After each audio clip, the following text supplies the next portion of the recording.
दोस्तों, स्वागत है आप सभी का चार्ट एनालिसिस के इस वीडियो में तंवर राजपूत वेल्थ में। तो यहाँ पर हम लोग आज बात करेंगे कि किस तरह से हम लोग कल ट्रेडिंग कर सकते हैं। तो यहाँ से सेंसेक्स से लगा रखा है मैंने। पहले निफ्टी 50 को हम लोग बात करते हैं। निफ्टी 50 पे अगर आप देख रहे हो तो आपको समझ में आ रहा होगा कि ये 20 मूविंग एवरेज को ब्रेक करने की कोशिश कर रहा है। देखो, कल एक कैंडल बना था, उसका तो हाई इसने ब्रेक नहीं किया, लेकिन यहाँ से जो कैंडल बना है आज, अगर आज का जो कैंडल देखोगे तो यहाँ से एक अच्छा सा कैंडल बना हुआ है। इसको हम लोग बटरफ्लाई भी बोल सकते हैं या फिर हम इसको एक हैमर भी बोल सकते हैं। तो इस तरह से कैंडल बना है। तो ये कैंडल आपको कल अगर इसका हाई ब्रेक होता है, देखिए हर केस में हाई ब्रेक होना बहुत ज़रूरी है, और वैसे भी दिवाली का चांस आ रहा है तो मार्केट थोड़ा सा पॉजिटिव हो सकता है। ये एक हैमर भी बोल सकते हैं हम लोग, क्योंकि हैमर जैसा कैंडल भी है। अगर छोटा हम करें तो इसको बटरफ्लाई दिखता है, तो ये एक हैमर ही समझो, यहाँ से एक हैमर है। और इसका हाई अगर ब्रेक होता है तो एक अच्छा सा मोमेंटम ऊपर की साइड में देखने को आपको मिल सकता है, और वो भी यहाँ से 19,500 का, 550 के आसपास का, 600 का आसपास तक का आपको लेवल देखने को मिल सकता है। तो उससे पहले ये अगर कैंडल अच्छा सा बना, यहाँ से अगर थोड़ा सा सपोर्ट लेके अगर गया तो और अच्छा सा मोमेंटम ऊपर की साइड में दिखेगा। अदरवाइज आपको थोड़ा सा कल के लिए एक अच्छा सा बाइंग का प्लान करना चाहिए। अब भाई हम इसको देखें थोड़ा सा छोटे टाइम फ्रेम में, 4 घंटे में भी अगर हम देखें तो यहाँ से आपको दिख रहा होगा 4 घंटे की टाइम में भी अगर आप देखोगे तो यहाँ से एक हायर हाई ब्रेक करने की कोशिश कर रहे हैं, लेकिन यहाँ से हो नहीं रहा है। तो होने के बाद में एक अच्छा सा मोमेंटम आपको देखना चाहिए, और कहाँ तक का देखना चाहिए। देखिए यहाँ से अगर आपको दिख रहा है कि यहाँ से इस 19,550 ये 19,600 तक का टारगेट आपको अगला देखने को मिल सकता है। इसको और छोटे टाइम फ्रेम में अगर हम देखें 1 घंटे के चार्ट में, तो आज आपको क्या दिख रहा है 1 घंटे के चार्ट पे। तो यहाँ से अगर देखो, यहाँ से डबल टॉप दिख रहा होगा आपको। ये डबल टॉप से फेल नहीं होना चाहिए। अगर फेल हुआ तो फिर से मार्केट इस सपोर्ट पर आ सकता है। इसलिए थोड़ा सा फेल नहीं होना चाहिए, हाई ब्रेक कर देना चाहिए, हाई ब्रेक करके सस्टेन कर जाना चाहिए, तभी जाके मार्केट में एक अच्छा सा मोमेंटम आपको आगे देखने को मिल सकता है। और 15 मिनट की चार्ट पर अगर हम देखें तो 15 मिनट के चार्ट पर भी आपको डबल टॉप दिख रहा है। यहाँ से डबल टॉप दिख रहा है, मतलब डबल टॉप से एक थोड़ा सा फेलियर का डर रहता है। तो फेलियर होना नहीं चाहिए, वैसे होगा नहीं। जो आज कैंडल दिख रहा है उसके हिसाब से फेलियर नहीं होगा। 5 मिनट के अगर टाइम फ्रेम से अगर हम देखें स्टॉप लॉस हंटिंग के हिसाब से, तो देखिए अगर स्टॉप लॉस हंटिंग की अगर हम बात करें तो यहाँ पर जो 20 सेलर आए हैं, देखो अभी हम बात करें ये वाले तो निकल चुके हैं, ये वाले भी निकल चुके हैं। यहाँ पर ये बाइंग के लोग भी यहाँ से आए होंगे, यहाँ से इस कैंडल पे, तो उनका स्टॉप लॉस यहाँ पे होगा। तो 19,360 के आसपास उनका स्टॉप लॉस होगा कुछ लोगों का। कुछ लोग यहाँ से आए होंगे तो उनका जो होल्ड करके गए होंगे पोजीशन उनका, तो यहाँ पर 380, 360। तो यहाँ पर ये वाला जो लेवल है, ये वाला लेवल, ये वाला यहाँ से मार्केट नीचे आके रिटर्न हो सकता है, ऐसा हो सकता है। लेकिन यहाँ पर ही स्टॉप लॉस पड़े हैं, सेलर पे कोई स्टॉप लॉस है ही नहीं, सिर्फ बायर के स्टॉप लॉस पड़े हैं। तो बायर के स्टॉप लॉस कहाँ पे पड़े हैं आपको समझ में आ चुका होगा कि अपने पास में एक तो ये वाला स्विंग लो है, उसके बाद में एक ये वाला स्विंग लो है, तो यहाँ पर अपने पड़े हैं। तो इस एरिया में अगर मार्केट आता है तो यहाँ से मार्केट के रिटर्न होने के चांसेस बढ़ सकते हैं। अगर मार्केट यहाँ से पहले ही गैप अप ओपन हो जाता है तो फिर मार्केट का कोई बोल ही नहीं सकते कि मार्केट कितना गैप अप ओपन होता है। ज़्यादा हो गया तो नीचे नहीं आएगा, और थोड़ा सा कम हुआ थोड़ा सा नीचे लोगों को डराने के लिए आ सकता है। तो यहाँ से आपको ये बात को ध्यान में रखना है कि स्टॉप लॉस अपने पास कहाँ पड़े हैं। और वैसे भी market top higher high break करने के मूड में है, तो मार्केट में एक अच्छा सा मोमेंटम आपको देखने को मिल सकता है। लेकिन ये डबल टॉप फेल नहीं होना चाहिए, जो रजिस्टेंस है रजिस्टेंस से फेल नहीं होना चाहिए, टेस्ट करके एकदम ऊपर चला जाना चाहिए। इस बात का आपको ध्यान रखना है। चलो बैंक निफ्टी को भी देख लेते हैं। बैंक निफ्टी को अगर हम बात करें तो यहाँ से बैंक निफ्टी को अगर हम देखें तो यहाँ से आपको बैंक निफ्टी पे आपको दिख रहा होगा, तो बैंक निफ्टी पे आपको क्या दिख रहा है, एक अच्छा सा बाइंग कैंडल दिख रहा है, अच्छा सा बाइंग कैंडल। अब लग रहा है कि ये कैंडल के हिसाब से एक अच्छी सी बाइंग हो सकती है। तो यहाँ से आपको बाइंग का ही व्यू रखना है, लेकिन उससे पहले यहाँ से कोई फेलियर नहीं होना चाहिए। देखो फेलियर का डर क्यों है कि अभी ये बराबर से यहाँ से ब्रेक नहीं कर पाया है, हमारा ट्रेंड लाइन के आसपास ही घूम रहा है। तो यहाँ से टेस्ट करके यहाँ से एक अच्छा सा मोमेंटम देखने को मिल सकता है। तो यहाँ से जब भी ट्रेंड लाइन को ब्रेक करेगा तो 44,500 का लेवल आपको देखने को मिल सकता है। अभी तो 44,000 पर आ जाए इसको सस्टेन कर जाए, उसके बाद में 44,500 का लेवल आपको आगे देखने को मिल सकता है। उसके बाद में अगर हम इसको और छोटे टाइम फ्रेम में यानी कि 4 घंटे के टाइम फ्रेम में भी अगर हम एनालिसिस करें तो यहाँ से जो कैंडल दिख रहा है ना, ये ना एक कैंडल बहुत भारी कैंडल दिख रहा है। भारी कैंडल क्या मतलब, बाइंग का पूरा बाइंग का कैंडल है। तो इस बाइंग की कैंडल से आगे अपना जो व्यू है वो सिर्फ बाइंग का ही है। यहाँ का स्टॉप लॉस रख के आप थोड़ा सा ध्यान दे सकते हैं इस पे, बाइंग का मतलब बैंक निफ्टी में आगे बाइंग हो सकती है।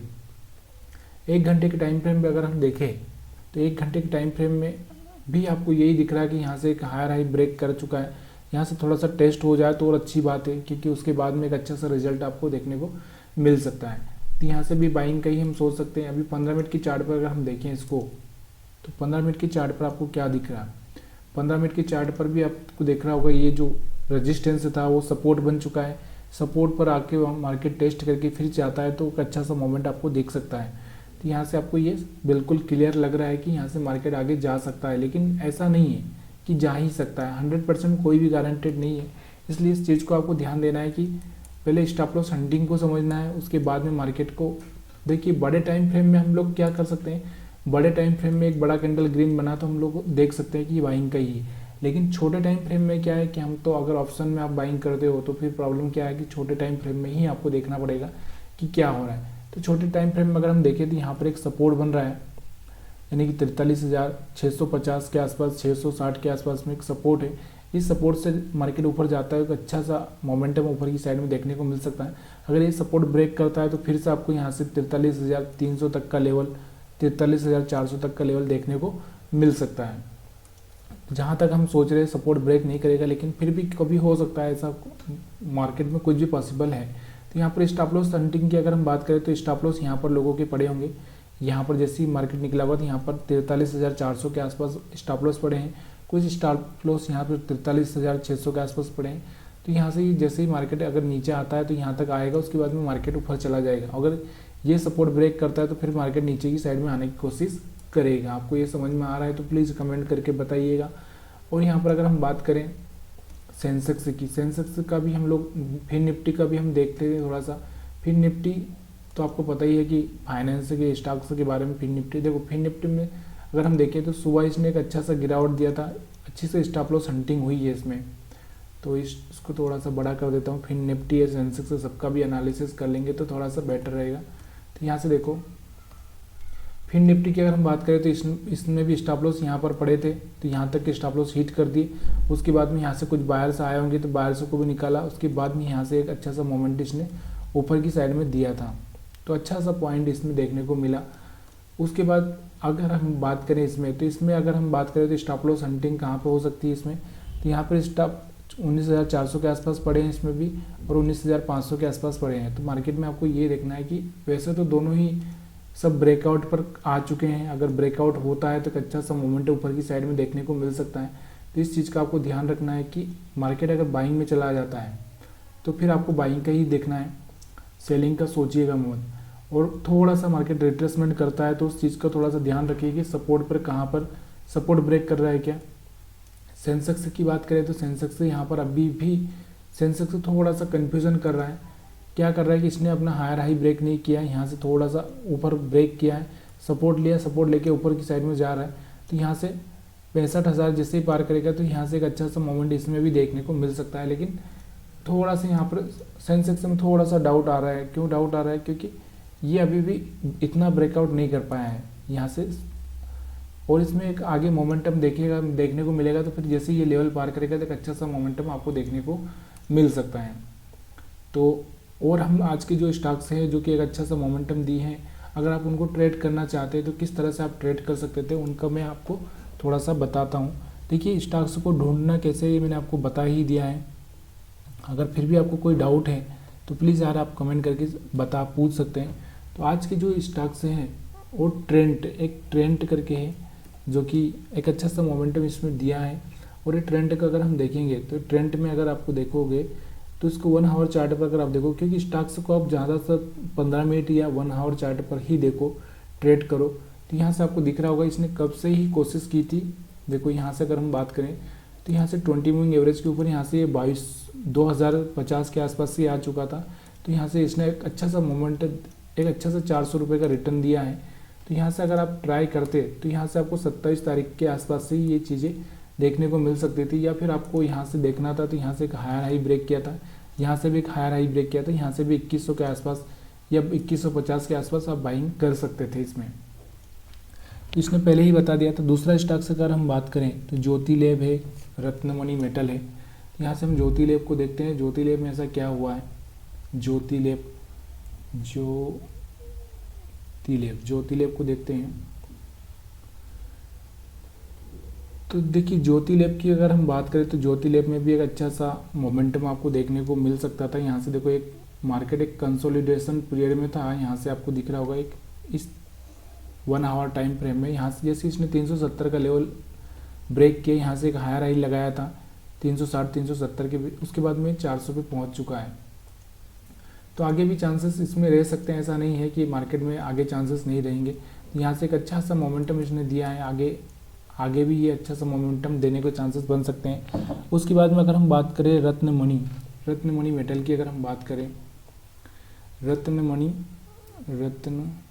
की अगर हम बात करें तो रत्नमणि ने भी कुछ ऐसा ही मोमेंटम देखने को मिला। देखो ये कब से ही यहाँ से अच्छे से टाइम 1 आवर टाइम फ्रेम पे अगर हम देखें तो यहाँ से 30 तारीख के आसपास से ही बता चुका था। 30 तारीख के बाद से अगर आप देखोगे जैसे ही इसने हायर हाई ब्रेक किया 2900 का लेवल, तो उसके बाद ये 3200 पर जाकर आया है। तो ये सब चीज़ें पहले से ही डिसाइड हो जाती है, लेकिन क्या होता है कि हम लोग ये समझ नहीं पाते कि मार्केट में हम लोग कैसे ट्रेड करें। तो ट्रेड करने के लिए बहुत कुछ नहीं होता है, आप आसानी से ट्रेड कर सकते हैं। आज हम बात करें तो कम से कम अगर NSE की जो भी स्टॉक्स है 2000 स्टॉक्स, उसमें से 1105 स्टॉक्स से अच्छा सा मोमेंटम दिखा है। 1021 जो स्टॉक्स है वो गिरने का मोमेंटम दिखा है। यानी कि कहा जाए तो 1:1 का रेशो था यहाँ पे, कि अगर एक स्टॉक गिर रहा है तो एक स्टॉक बढ़ रहा है, ऐसे ही चल रहा था। तो ठीक है, कोई बात नहीं है, अभी मार्केट में एक अच्छा सा बाइंग का सिनारियो बन रहा है। थोड़ा सा इस बात को ध्यान दीजिएगा कि कल मार्केट में एक अच्छा सा अगर हाई ब्रेक हो गया तो एक अच्छा सा चांस देखने को आपको मिल सकता है। अगर हाई ब्रेक नहीं हुआ तो मार्केट में डबल टॉप का असर भी हो सकता है, इस बात का आपको ध्यान रखना जरूरी है। अगर वीडियो पसंद आया तो लाइक शेयर कमेंट जरूर करिएगा। आप सभी का वीडियो देखने के लिए बहुत बहुत धन्यवाद।